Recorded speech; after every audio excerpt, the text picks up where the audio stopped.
¿Por qué vemos los procesos de difusión? Bueno, habrán visto ustedes en el ejemplo que algunos procesos termoquímicos, como por ejemplo es el proceso de cementación, que consiste en introducir carbono en solución en el hierro, en una capita superficial, es un mecanismo de difusión. También lo es, por ejemplo, la nitroación. A ver, ahí tengo gente que quiere entrar.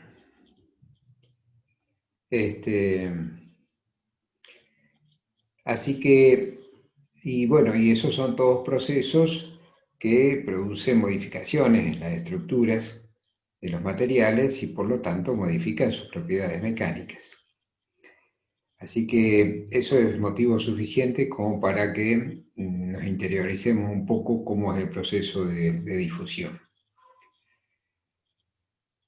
Lo primero que hay que tener en cuenta es digamos, de qué forma se produce la difusión de un elemento en otro. Y esas dos formas son o por vacancias, o sea, por falta de algunos átomos en la red cristalina que se forma de la aleación, que acompañado de temperatura permite, digamos, que los átomos adyacentes empiecen a ocupar esos huecos y dejen otros huecos y así sucesivamente, entonces se va produciendo un movimiento atómico. Y el otro mecanismo de difusión es por intersticial.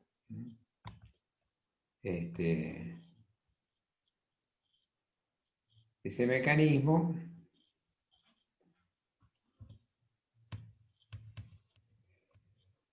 consiste en introducir en la red cristalina el material que hospeda, digamos,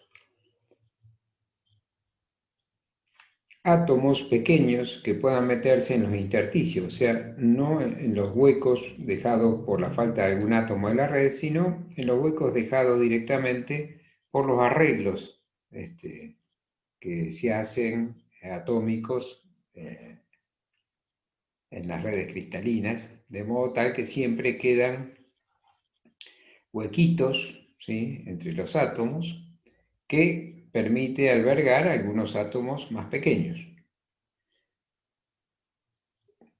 Y si los átomos son bastante pequeños, entonces pueden ir escurriéndose por todos esos intersticios y así ir avanzando en el material.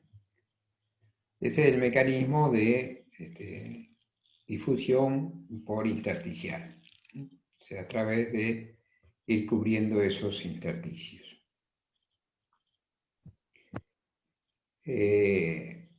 Los dos mecanismos son igualmente importantes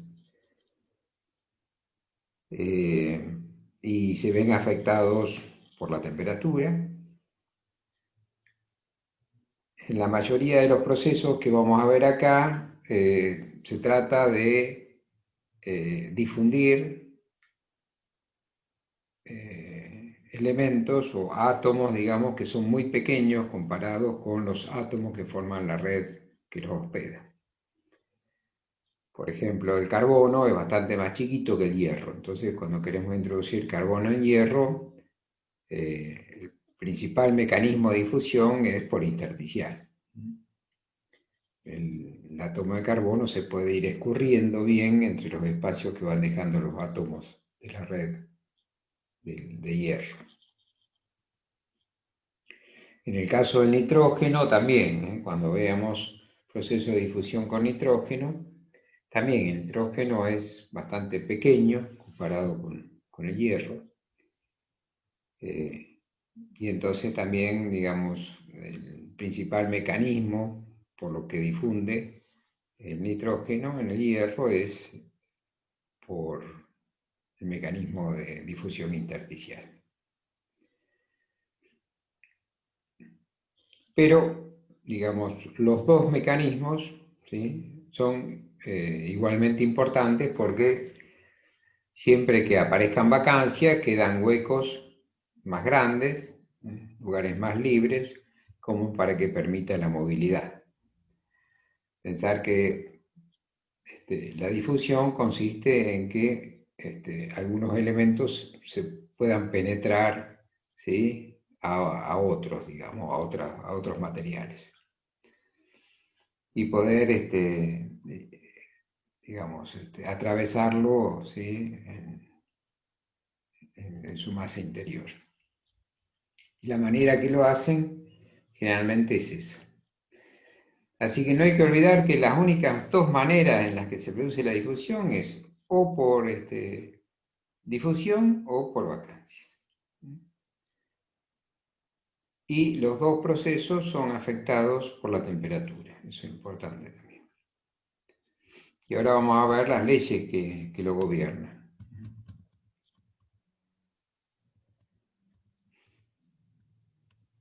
Bueno, esta sería, digamos, ¿sí?, el resumen de la ley que gobierna la difusión. Porque AIJ es el flujo de difusión o la fuerza impulsora, digámoslo así. Y se ve que ese flujo de difusión, eso, digamos, depende de un valor D, que se llama coeficiente de difusión, y de la variación de concentración del material que difunde. Supongamos que hay un soluto que difunde en un material solvente. Entonces, de su C sobre de su X sería cómo varía la concentración de ese soluto, ¿sí?, a medida que voy penetrando en el material. Sería un poco la diferencia entre la concentración, ¿sí?, de ese material que quiero difundir en el exterior del material huésped y el que va adquiriendo, digamos, en el interior, ¿sí?, a determinadas profundidades desde la superficie. Y ese gradiente de concentraciones, ¿sí?, de acuerdo a cómo varíe esa concentración, a medida que yo voy introduciéndome en el material que hospeda, va a ser, de acuerdo al valor ese, va a ser la fuerza impulsora que va a aumentar, acelerar o retrasar el proceso de difusión. Cuanto mayor sea la diferencia de concentraciones, o sea, cuanto mayor sea el gradiente de concentración entre la parte exterior del material huésped y el interior, mayor será la fuerza impulsora y el proceso de difusión se hará de una manera más acelerada. Y el otro factor que acompaña esa expresión es el factor D, y eso se llama coeficiente de difusión. El coeficiente de difusión, habrán visto en el mismo video, que depende de, bueno, además de un coeficiente de difusión, que es una constante de difusión, depende de, bueno, la constante de los gases, una determinada energía de activación, porque todo material que quiera penetrar en otro necesita cierta energía, si no es fácilmente repelido por las fuerzas que aparecen de acercamiento, ¿sí?, cuando una partícula se quiere acercar a la otra, así que tiene que tener cierta energía para poder penetrar, eso se llama energía de activación. Que todas esas dos cuestiones, tanto la constante de cero como esa energía de activación, dependen mucho de la relación que haya entre el material que hospeda al elemento que difunde y el elemento que difunde. El material que hospeda tiene una determinada red cristalina, con átomos que tienen determinado tamaño, etc. El material que difunde también tiene determinado tamaño. Todo eso, ¿sí?, ese vínculo, esa relación, influyen, digamos, en la fuerza impulsora y en el coeficiente de difusión D. Y además habrán visto que el coeficiente de difusión también depende de la temperatura. No sé si tienen la expresión a mano, pero la expresión de coeficiente de difusión decía que es una constante de 0 por E a la menos Q sobre RT, donde Q es la energía de activación, R la constante de los gases y T es la temperatura. Y de esa expresión se ve que cuanto mayor es la temperatura, menor es el coeficiente de difusión. Perdón, me equivoqué. Cuanto mayor es la temperatura, mayor es el coeficiente de difusión. Entonces, este coeficiente de difusión D, que es crítico para la fuerza impulsora, para el flujo de difusión, depende del tipo, ¿sí? O sea, el vínculo que hay o la relación que haya entre el material que hospeda y el que difunde, o sea, un poco, diríamos, de los materiales que están en juego, y de la temperatura. Y que cuanto mayor sea la temperatura, una vez dado ya los elementos que hay el material huésped y el elemento que hay que hacer difundir, cuanto mayor sea la temperatura, mayor será ese coeficiente de difusión y eso hará que el flujo de difusión sea mayor, o sea, esa fuerza que promueve la difusión sea más grande. Entonces, de acá se ve, y esta sería un poco la conclusión, lo que les debería quedar claro, porque a veces les pido que me respondan con 2 palabras nomás, se ve que la fuerza impulsora o el flujo de difusión depende principalmente de 2 factores. El gradiente de concentraciones del material que difunde entre el exterior y el interior del material que hospeda, y de la temperatura, o del coeficiente de difusión, que a su vez depende de la temperatura. Entonces, la temperatura y el gradiente de concentraciones son 2 parámetros claves para digamos, la difusión en sólidos. Profe, ¿puedo hacerle una pregunta? Sí, sí, sí. Dos serían en realidad. El gradiente de concentración S, o sea, lo que sería la derivada de C con respecto de X, Sí. ¿eso está haciendo referencia a lo que es el material que está siendo difundido o en el cual, o sea, ¿es el que difunde o el difundido, básicamente? No, es el que difunde, digamos. Claro, está. O sea, cuando yo quiero hacer difundir un elemento en un material, tengo que tener desde el lugar donde va a partir mucho de esos elementos. Y del lado a donde tienen que ir, pocos. Es como si uno Claro, quisiera agarrar un puñado de bolita arriba de una mesa y lo soltara. Es seguro que todas las bolitas se van a ir a donde no hay bolitas, ¿sí? exacto. Entonces, bueno, acá pasa lo mismo. Y cuanto mayor sea ese gradiente de concentración, o sea, más grande sea el puñado de bolita que yo ponga arriba de la mesa, más rápido se van a desparramar, más rápido se va a difundir. Un poco así Exacto. es la idea. Y lo otro, profe, que te iba a preguntar, la J esa, ¿qué unidades tiene?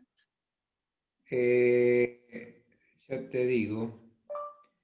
Porque no sé si dijiste que era un flujo o una fuerza impulsora. No, bueno, digamos, se llama flujo de difusión, ¿sí? Exacto. Pero, digamos, es un poco el concepto.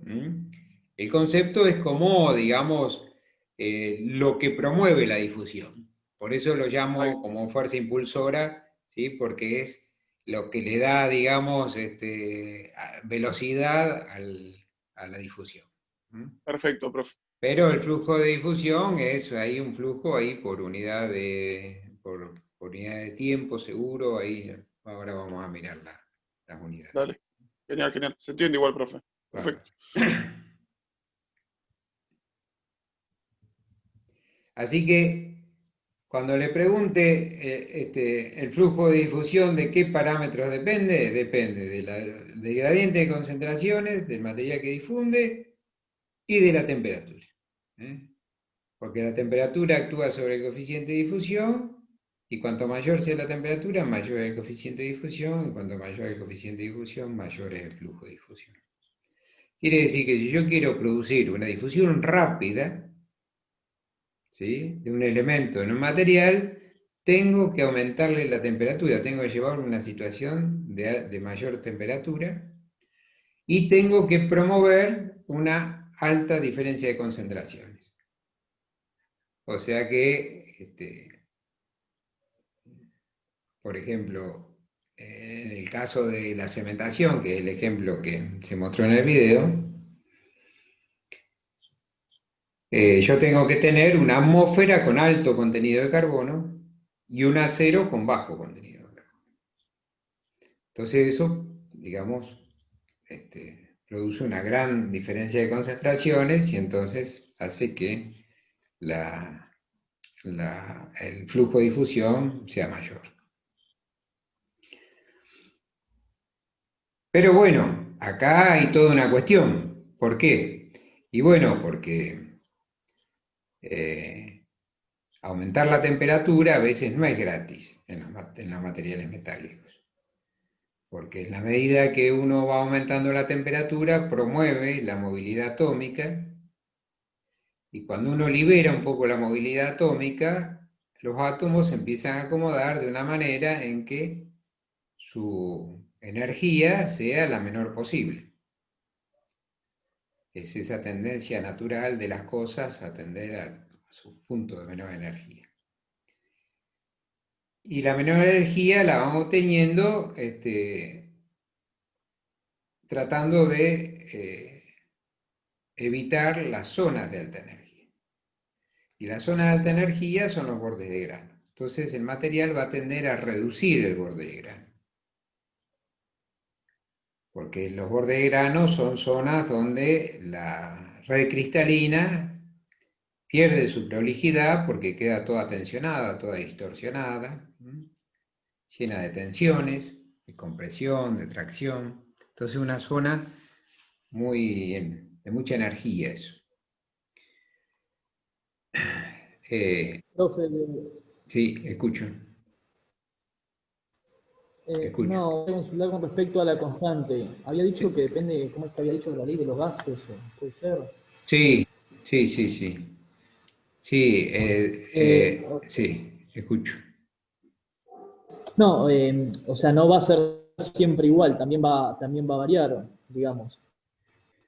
No, bueno, ese valor R se lo considera constante, un valor fijo. Quiere decir que nosotros básicamente podemos trabajar con temperatura, con la temperatura. Digamos, donde podemos actuar, porque una vez que ya tenemos el material, ¿sí?, y el elemento que en realidad queremos hacer difundir, después ya por ese lado ya el coeficiente de difusión ya empieza a tomar forma. La única manera de aumentarlo un poco el coeficiente de difusión es aumentando la temperatura.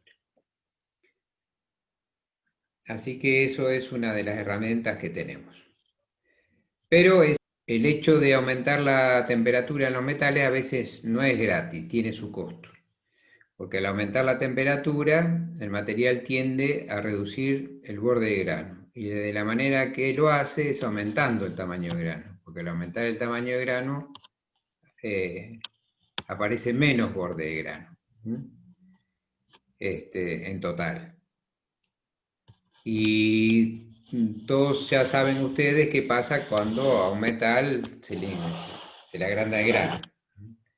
empieza a resultar más frágil, ¿sí? Menos resistente, menos tenaz, menos dúctil, o sea que empieza a perder las propiedades mecánicas que nosotros más estimamos. Así que uno puede aumentar la temperatura, pero siempre teniendo en cuenta que el tamaño de grano no crezca de una manera en que ello ya sea inadmisible, digamos. Más que estos procesos de difusión son procesos largos, no son procesos cortos, ¿sí? Son procesos de varias horas, o sea, yo tengo que tener el material varias horas a alta temperatura. Así que siempre es una situación de compromiso. Si yo quiero hacerlo rápido, entonces tendré que aumentar la temperatura para aumentar el flujo de difusión. Y aumentar también la concentración el gradiente de concentraciones. Pero si levanto mucho la temperatura, puedo echar a perder el material. Entonces tendré que jugar con temperatura y tiempo para ver qué es lo más conveniente económicamente. Y el otro aspecto es siempre tratar de tener un gradiente de concentraciones alto, para que la difusión sea lo más rápida posible. Y eso se obtiene, se imaginan que en las atmósferas, digamos, los gases que difunden, o los elementos que generalmente están en gases o en líquidos que difunden en el material, también reaccionan con el material, generan productos. Entonces hay que renovar esa atmósfera, hay que renovarla y siempre mantener una buena cantidad del soluto que va a difundir cerca de la superficie. Por eso van a ver que en procesos de cementación a gas, siempre hay que estar permanentemente barriendo el gas de la atmósfera para mantener siempre una alta concentración de los elementos que difunden. Profe, en ese caso, el material que difunde siempre es el soluto, ¿o no? Claro, sí, sí, sí. Así O es. sea, el que está en menor proporción sería, que se va a esparcir en otro Sí, medio. sí, sí, sí, digamos, termina penetrando en forma atómica, ¿no? Perfecto. Así que bueno, en los procesos de difusión entonces hay que jugar con temperatura y tiempo, levantar la temperatura lo que se pueda sin afectar al material para hacerlo rápido. Y mantener siempre, digamos, una atmósfera con alta concentración de ese material que va a difundir. ¿Y por qué uno quiere hacerlo rápido el proceso? Y bueno, porque son procesos que el tiempo es dinero, entonces se imaginan que tener hornos a alta temperatura durante una cierta cantidad de horas, si uno puede reducir a la mitad del tiempo, bueno, reduce esos costos considerablemente. Así que además por una cuestión operativa. Así que generalmente uno trata de hacer las operaciones lo más rápido posible. Pero bueno, hay que tener presente estas cosas que les comentaba.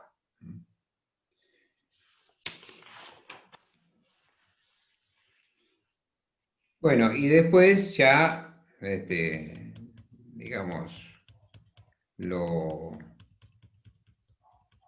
más jugoso después es para hacer los cálculos, entonces sí, ahí tenemos la segunda ley de Fick, que es esta, la que están viendo ahí ustedes ahora.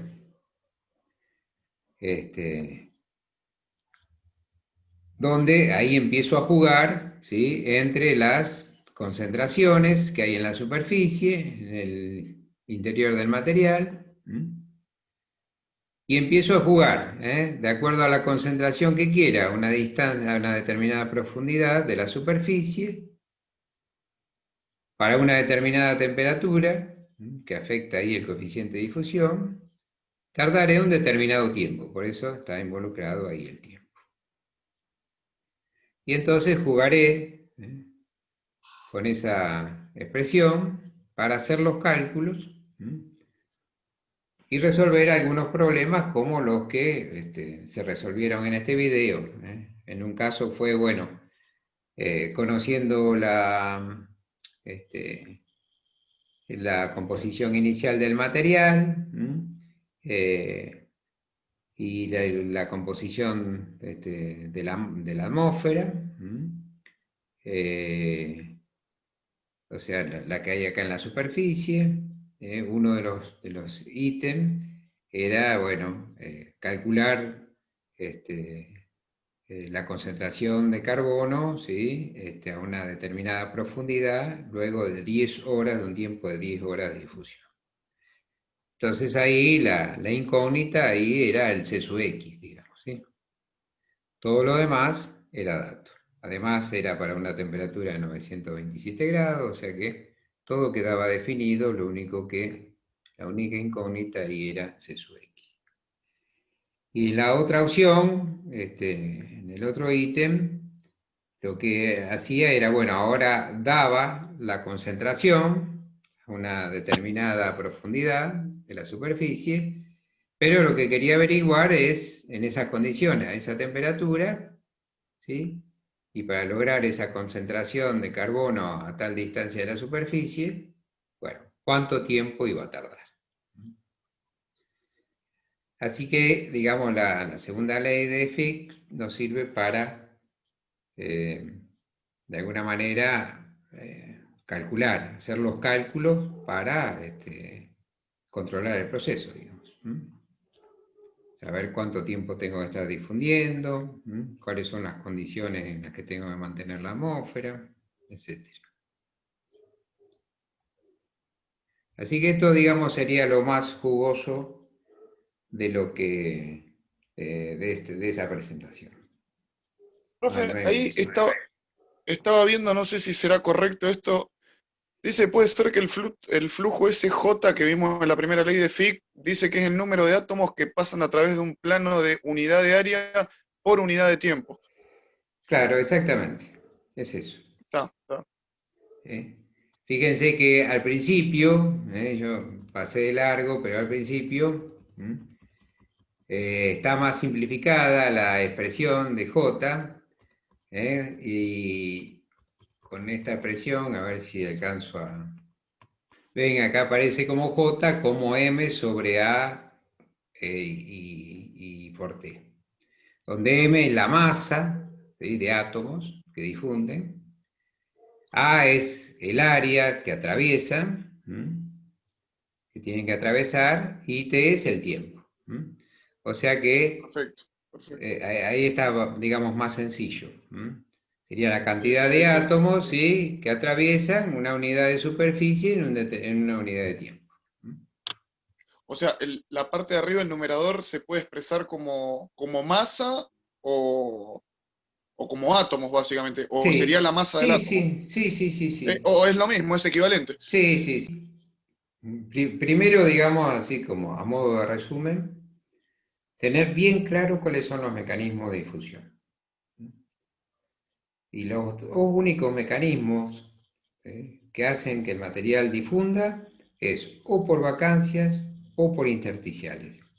Y muchas veces la difusión se hace en forma combinada. Pero siempre hay un predominio de uno con respecto al otro.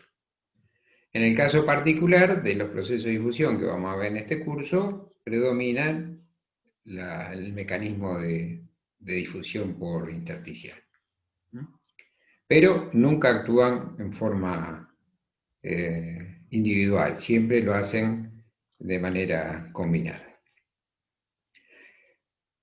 El segundo aspecto importante es que el flujo de difusión depende fundamentalmente del gradiente de concentraciones del material que difunde y del coeficiente de difusión, que está vinculado con el tipo de material donde va a difundir el elemento que difunde y de la temperatura. Y que cuanto mayor sea la temperatura y mayor sea el gradiente de concentraciones, mayor será el flujo de difusión. Y para hacer los cálculos, tenemos esta gran herramienta que nos permite, que es la segunda ley de Fick, que nos permite poder calcular la concentración que voy a tener partiendo de algunos datos, como concentración en la atmósfera, concentración base del material al que quiero, al que va a hospedar los solutos, los elementos que van a difundir.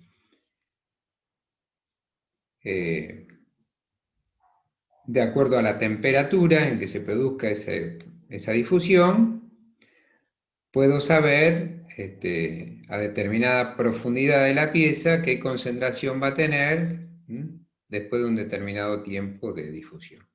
O al revés, después de un determinado tiempo, después de digamos, para tener una determinada concentración o una determinada profundidad, cuánto tiempo a esa temperatura tengo que mantener la difusión. Tratando de mantener el coeficiente de difusión constante, digamos. Para eso tendré que mantener temperatura y gradiente de concentraciones constantes. Y un poco así, digamos, se resume toda esta cuestión. Pero es importante recordarlo después cuando veamos los procesos para poder entender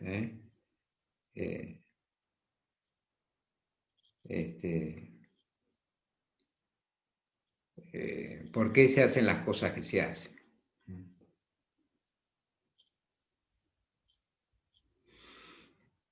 En el caso de que las temperaturas sean muy bajas, los procesos de difusión en sólidos son extremadamente lentos. Tan lentos que podríamos decir que a los fines prácticos quedan como inhibidos. Entonces la única manera de provocarlos es con aumento de temperatura. Y además hay otras, en los materiales, los elementos, a medida que les cambiamos las temperaturas, de acuerdo a su diagrama de fase, puede haber algún cambio de fase. Y por ahí hay fases que tienen más capacidad para solubilizar el elemento que quiero hacer difundir y otras fases que tienen menos capacidad. Entonces las fases que tienen más capacidad de solubilizar el elemento que está difundiendo, bueno, van a ser más ávidas de ese elemento. Entonces la difusión se verá favorecida. Y en el caso de que el material esté con fases que no son muy ávidas de ese elemento que difunde, bueno, la difusión se verá retrasada.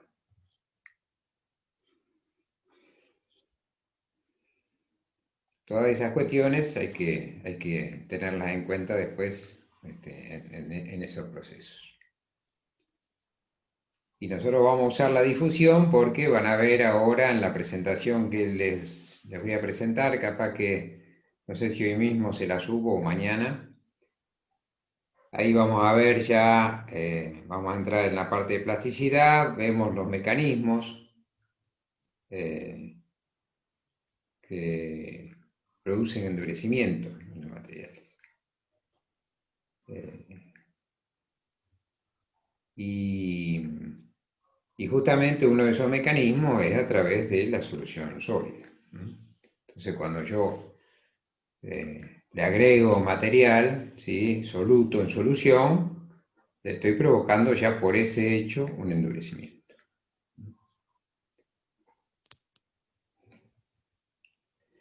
Bien, y ya de que estoy, les adelanto un poco lo que van a ver ahora en la presentación nueva.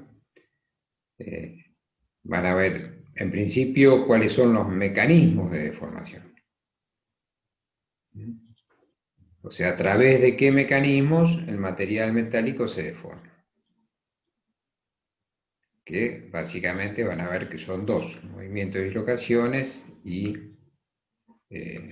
la producción de maclas. Después van a ver unas... Segundo, por dislocaciones y ¿qué más dijiste? O por producción de maclas. Maclas. Maclas. Maclas. Y Y después van a haber una serie de mecanismos que producen endurecimiento en el material. Uno de ellos es, como les dije, la solución sólida. Una pregunta de esos. Sí. Los de endurecimiento eran los tratamientos termoquímicos, me parece, cianuración, No, creo que bueno, nitruración, o baños ahora, de amoníaco. bueno, hiciste bien la pregunta para hacer bien la aclaración. Lo que les voy a mostrar ahora en la presentación que sigue son los mecanismos a través de los cuales el material endurece. Después, cómo yo motivo o incentivo la producción de esos mecanismos, ¿sí? Lo hago a través de distintos procesos. Uno de ellos es, por ejemplo, el que, bueno, que comentaste recién. Pero nosotros vamos a ir al corazón, digamos, en la red atómica a nivel físico, qué es lo que produce endurecimiento en el material. Y después veremos cómo provocamos esos mecanismos, cómo hacemos de que esos mecanismos de endurecimiento aparezcan. Y eso lo hacemos a través de procesos. Así que después vamos a ver distintos procesos para justamente promover algunos de estos mecanismos de endurecimiento cuando querramos endurecer. ¿De acuerdo? Cuya. Perfecto, profe. Bueno, no sé qué otra preguntita, consulta tienen. Yo por mi parte las aclaraciones que quería hacerles ya se las hice. Yo, profe, tengo una pregunta que... ¿Viste en la diapositiva ahí que tenés de fondo? ¿Qué? De No, fondo. la ecuación esa que aparece recuadrada en rojo. Sí, la expresión, sí, de Arrhenius. La de la segunda ley de Fick, exacto. ¿Qué es el Sí. FER ese? FE con Es, doble R. F es función y R de error. Se llama función de error. Y es una Ah, está. función, ¿sí? No tenía ni idea. Que, Sí, sí. claro, que es una función que digamos, no se la conoce analíticamente, así que está tabulada, está con un gráfico, y Exacto. entonces hay que trabajarla con la tabla, ¿no? Nos queda otra. Perfecto. Claro, claro. Con datos de tabla está tabulado. Perfecto. Buenísimo. Bueno, ¿alguna otra consultita? No, profe, yo por mi parte, hasta ahí Bueno, estaríamos. bárbaro. ¿Los demás? No, yo tampoco. Profe, Bueno, sí, ¿qué tal? bien. Yo le quisiera hacer una pregunta, tiene que ver con no con este tema, sino con el tema anterior, porque yo la clase pasada no, por el problema ese de conexión, yo no, o sea, se la iba a hacer la clase pasada, pero bueno, no. Aprovecha ahora. Eh, Era sobre las propiedades sensibles y las propiedades insensibles. Sí, Mi pregunta es que en el video que usted nos subió, dice que las propiedades insensibles no dependen de la estructura, eh, pero en el texto decía que depende de la red cristalina. O sea, dice sí, que no depende de la estructura cristalina, pero sí de sí. la red. Bien, vale la pregunta porque acá vamos a aclarar. O sea, cuando nosotros hablamos de estructura, hablamos de un concepto bastante más amplio. No solo de la red cristalina que esté presente, o de las redes cristalinas que estén presentes. O sea, lo estamos viendo, es como si lo estuviéramos mirando la estructura un poco más de lejos, donde además vemos que por ahí no hay una única estructura cristalina, hay varias, y importa mucho cuáles son, qué tamaños tienen, qué formas tienen, cómo están distribuidas. Todo eso hacia la estructura general, micrográfica del material. Y cuando hablamos de propiedades sensibles, nos referimos a propiedades que sean sensibles a esa estructura, a esa definición de estructura. ¿De acuerdo? Perfecto, entonces las propiedades sensibles sí dependen de esa De estructura. esa estructura macroscópica, digámoslo así. Ok, Y las propiedades insensibles no dependen de esa estructura, pero sí dependen Claro, no, sí, de lógico, la sí. composición química y de Sí, la sí, red sí. cristalina. Que claro, sí, sí, sí. Claro, no entendía bien el concepto ese entre estructura cristalina y Sí, red sí, cristalina. porque claro, muchas veces nosotros hablamos de estructura como de la estructura cristalina, pero acá, cuando hablamos de estructura, nosotros acá hablamos de un concepto más amplio de estructura, no solo de la estructura cristalina, sino de todas esas variables que te comentaba recién. ¿Eh? Perfecto, profe. Muchas gracias. Bien, gracias por la pregunta porque valió la pena eso, aclarar.